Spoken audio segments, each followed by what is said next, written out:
പിണറായി വിജയൻ എന്ന മുഖ്യമന്ത്രിയെ ഈ നാട് ഓർക്കുക. കേരളത്തിൽ തുടർച്ചയായി 2 പ്രാവശ്യം അധികാരത്തിൽ വന്ന മുഖ്യമന്ത്രി എന്ന നിലയിൽ മാത്രമല്ല, പിണറായിയെ ഓർക്കുക. ഈ നാട്ടിൽ, ഈ കേരളത്തിന്റെ മതേതര മണ്ണിൽ വിഷം തുപ്പാൻ അവസരം കൊടുത്ത, നല്ല നിലങ്ങൾ കൊടുത്ത ഒരാളെന്ന നിലയിൽ കൂടി നിങ്ങളെ ഉറപ്പായും രേഖപ്പെടുത്തും. PC ജോർജ് എന്ന് പറയുന്ന വിഷനാവ് ജാമ്യത്തിൽ ഇറങ്ങിയതിനു ശേഷവും ഈ നാട്ടിൽ വർഗീയത തുപ്പിക്കൊണ്ടിരിക്കുമ്പോഴും ഒന്നും തന്നെ ചെയ്യാനാവാതെ പിണറായി സർക്കാർ ഇങ്ങനെ നിൽക്കുകയാണ്. ഏതൊരു കാര്യം വന്നാലും തൻ്റെ ഇടത്തോടെ നിലപാടെടുക്കുന്ന, ഇരട്ടച്ചങ്കുള്ള മുഖ്യമന്ത്രി നയിക്കുന്ന ഈ നാട്ടിലാണ് ഈ വിഷം തുപ്പലെന്ന് മറക്കാതെ വയ്യ.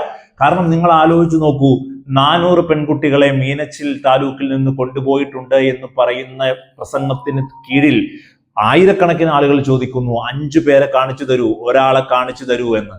അതെല്ലാം വെറും ദീനരോധനങ്ങളായി ഇങ്ങനെ അവസാനിക്കുന്നതാണ് നമ്മൾ കാണുന്നത്. ഇത്രമേൽ വിഷം തുപ്പുന്ന ഒരവസ്ഥ ഉണ്ടായിട്ടും PC ജോർജിന്റെ നേരെ മെല്ലെപ്പോക്കാണ് പിണറായി വിജയൻ സർക്കാർ എടുക്കുന്നതെന്ന് പറയാതെ വയ്യ. പിണറായി വിജയൻ സർക്കാർ എങ്ങനെയാണ് ആ കേസിലേക്ക് എത്തിപ്പെട്ടത്? ജാമ്യത്തിൽ ഇറങ്ങിയ കേസിലേക്ക്. അതായത് കേസ് രജിസ്റ്റർ ചെയ്തിട്ട് പോലുമില്ല, കോടതി വിധിയുണ്ട്. സെൽഫ് മോട്ടീവായി കേരള പോലീസ്, ഏതൊരു പോലീസും കേസെടുക്കണം വിദ്വേഷ പ്രസംഗങ്ങൾക്കെതിരെ എന്ന്. എന്നിട്ട് 6 ദിവസം കഴിഞ്ഞ് യൂത്ത് ലീഗ് ഈരാറ്റുപേട്ട പോലീസ് സ്റ്റേഷനിൽ പരാതി കൊടുത്തതിന് ശേഷം, മാസം കഴിഞ്ഞതിന് ശേഷമാണ് ഈ കേസ് രജിസ്റ്റർ ചെയ്യുകയും അത് പിന്നീട് ഒരുപാട് രീതിയിൽ ഡെവലപ്പ് ചെയ്ത് അവസാനം പേരിന് ഒരു നാടകം കളിച്ച അറസ്റ്റും അതിനുശേഷം ഒരു ജാമ്യവും എല്ലാം ഉണ്ടായത്. അപ്പോൾ PC ജോർജിന്റെ നാവിന് ലൈസൻസ് ഇല്ലാതെ ഇങ്ങനെ പറയുന്ന ഒരു സാഹചര്യം, അതിന് ഇങ്ങനെ പിണറായി സർക്കാർ ഒത്താശ പാടുന്ന ഒരവസ്ഥയാണ് നിലവിലുള്ളത്. PC ജോർജ് ഇങ്ങനെ BJP PC ജോർജിന് കൊടുത്തിരിക്കുന്ന ഒരു ഉദ്യമം എന്തായിരിക്കും എന്നുള്ളതിൽ ഒരു സംശയമില്ല. ക്രിസ്ത്യാനിറ്റിയിൽ, ക്രൈസ്തവർക്കിടയിൽ മുസ്ലിം വിദ്വേഷം മാക്സിമം പരത്തുക, സൃഷ്ടിക്കുക എന്ന് തന്നെയുള്ളതായിരിക്കും ഏറ്റവും വലിയതായി കൊടുത്തിരിക്കുന്ന ഒരു ജോലി എന്നുള്ളത്. ഇതിനകത്ത് എനിക്ക് പറയാനുള്ളത്, അല്ലെങ്കിൽ വോക്സ് ടീമിന് ക്രൈസ്തവരോട് പറയാനുള്ളത്, വർഷങ്ങൾക്ക് മുമ്പ് ജന്മഭൂമി എന്ന് പറയുന്ന അവരുടെ വിചാരം എന്ന് പറയുന്ന ഒരു കോളത്തിൽ BJP ഒരു വാർത്ത പ്രസിദ്ധീകരിച്ചിരുന്നു, ഒരു കുറിപ്പ് പ്രസിദ്ധീകരിച്ചിരുന്നു. അതിലെന്താണ് പറഞ്ഞിരുന്നത് എന്ന് നിങ്ങൾ മറക്കരുത്.